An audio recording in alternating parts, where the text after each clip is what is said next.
récupérer des bidons, d'autres sont allés chercher des imperméables comme Andy Schleck, et pourtant, alors que l'on est dans la petite côte au centre-ville de Guéret, l'écart est retombé à 1 minute 32. Confirmation, Laurent Belay, que certains sont venus chercher des imperméables. Y a-t-il des gouttes sur le peloton du Tour? Il y en a eu, Thierry, il y a quelques instants, mais il n'y en a plus. On n'a pas franchement vu de ruée vers les imperméables, mais je l'entendais parler, et moi, sur la moto derrière, j'ai quand même l'impression que sur le Tour, c'est une journée de dupes.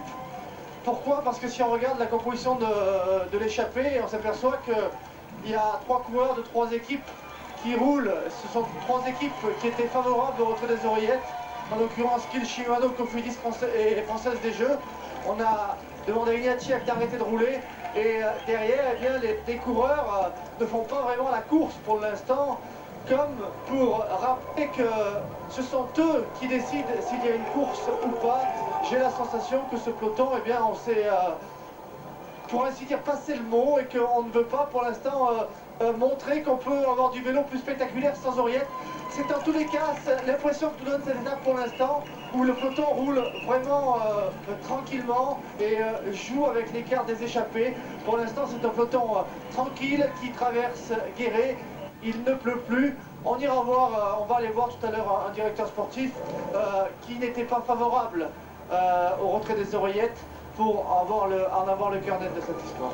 Ce qu'on peut dire pour l'instant, c'est que la configuration de course, elle ne change pas grand-chose. Oreillette ou pas, là, on voit pas des choses très différentes, sauf le fait que Ignatieff ne roule pas devant. Derrière, on a vu beaucoup d'équipes venir rouler. Au début, il n'y avait que AG2R. On a vu un Rabobank qui était placé. On a vu tout à l'heure un Arnaud Colombien Coyo bien avec placé la aussi, avec la caisse d'épargne. Après, c'était Michael Delage pour les silences loto. Oui, alors, ça veut dire quoi? Est-ce que toutes les équipes qui ont signé finalement viennent rouler un petit morceau pour pas que devant ça part? Alors là, si c'est ça, on va pas pouvoir dire grand-chose de la course, parce que ça ne correspond plus à rien là aujourd'hui. Le château des Courtes de la Marche, qui s'appelait aussi l'hôtel des Monirous, c'est un bâtiment de style gothique flamboyant, avec les façades, les toitures, les cheminées, qui sont inscrites à l'inventaire supplémentaire des monuments historiques.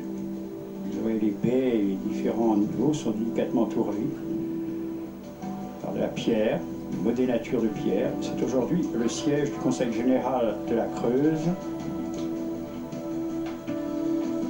On peut le visiter, mais lors des journées du patrimoine seulement.